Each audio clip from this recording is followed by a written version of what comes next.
So just a quick video here of right when you come in the driveway.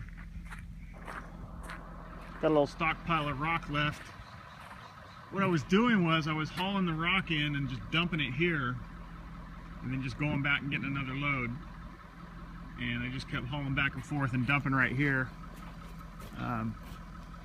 That way when I went to spread it on the road up by the chute, I didn't want to try to spread each load because it takes time. It takes, you know, a little while to spread and get it right, and I wouldn't have been able to get as many loads.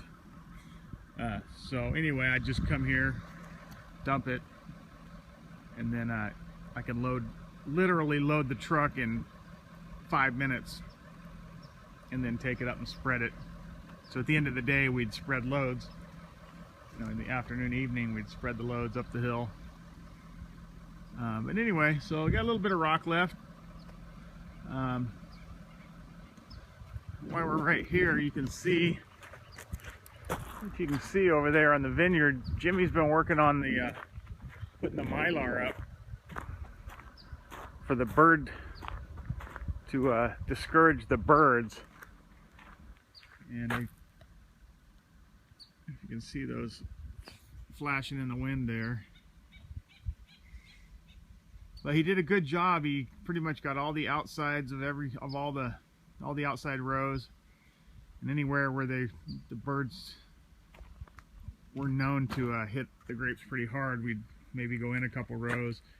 But he had some pieces of rebar left from when we took the vineyards out. The two vineyards up there we took out had a bunch of little pieces of rebar, so he just wired those in, which those can stay. And then the key is right when we harvest, right after we harvest, we take this mylar down, get rid of the mylar. We can leave the rebar pieces up there for next year. But I found out, and Tony, you know, also said that if you leave the mylar up all year, the birds just get used to it, and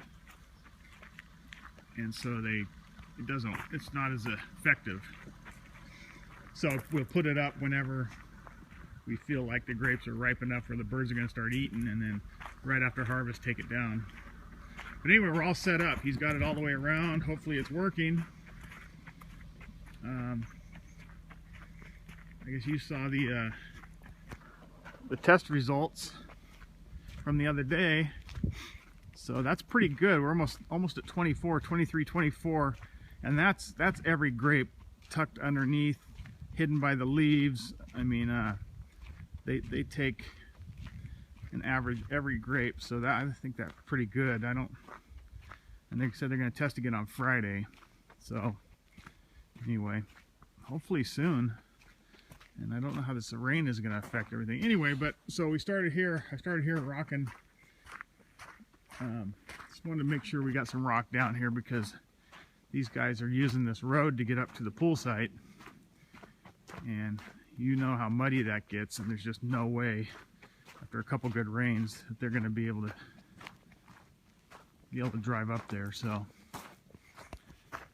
anyway, got the rock all spread, got it packed in a little bit. I was spread it with the truck and then went back over it with the tractor, and then I got the road closed off. I don't know if you saw the cones back there. I'm not letting anybody drive on it. We got a good 1/4 inch last night. And so that's perfect, just what we needed to get it nice and wet, and that'll help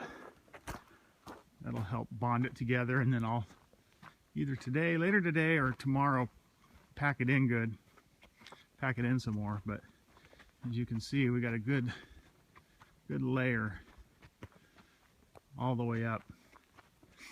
And I think this should suffice. I think this will be good to go, and we'll be able to drive on this all year. That's my hope. So anyway, you can see up there,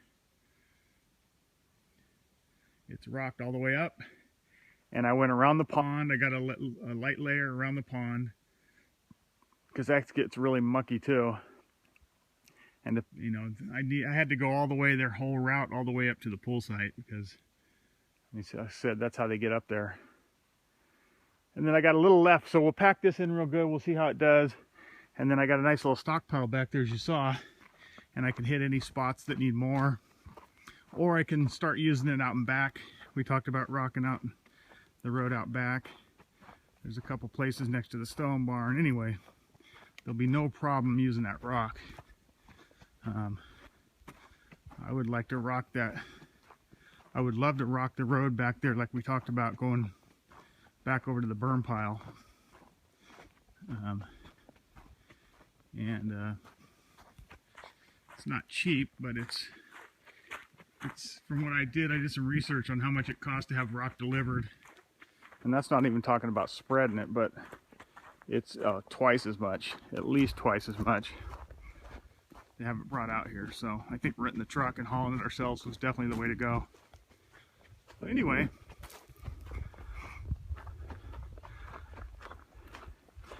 looking good, but we can talk more about the other road later. Like I said, we got the Mylar up. Did the pour yesterday, had that going on too. Oh, and Greg from Peterson Well Testing came up, and he serviced all the water softeners. It was well overdue, and then I'm going to get him on a schedule every year. He said every year will be fine. And the RO systems for the under the sink, the fresh water, the drinking water, he serviced those. He needs to come back. There's a couple filters he didn't have because there's like 10 different filters it could have been. And anyway, and he needs to do a little work on mine. I've been having problems with mine. I think I told you about it. And that was the problem. Weeks could never fix it, and they'd send some kid up and he would say it's fixed, and it wasn't, and it happened like 3 times. So that's why we kind of quit using Weeks. And anyway, he's got it figured out. He needs to come back and change when the fittings, change where the, anyway, it's complicated, but a pretty easy fix. So anyway, so that's done. Like I said, we poured yesterday. We did a big pour on the retaining wall. I think they're going to try to pour again early next week, and that's going well. We got 1/3 of an inch last night. Supposed to get a little more tonight, maybe a little more on Friday, which will be perfect for the road. That's just enough water to, so I can pack it in, and that'll be really good. Anyway, everything else is going well. Some other things which I'll tell you about when I remember later. Maybe I'll talk to you this weekend. Anyway, that's it.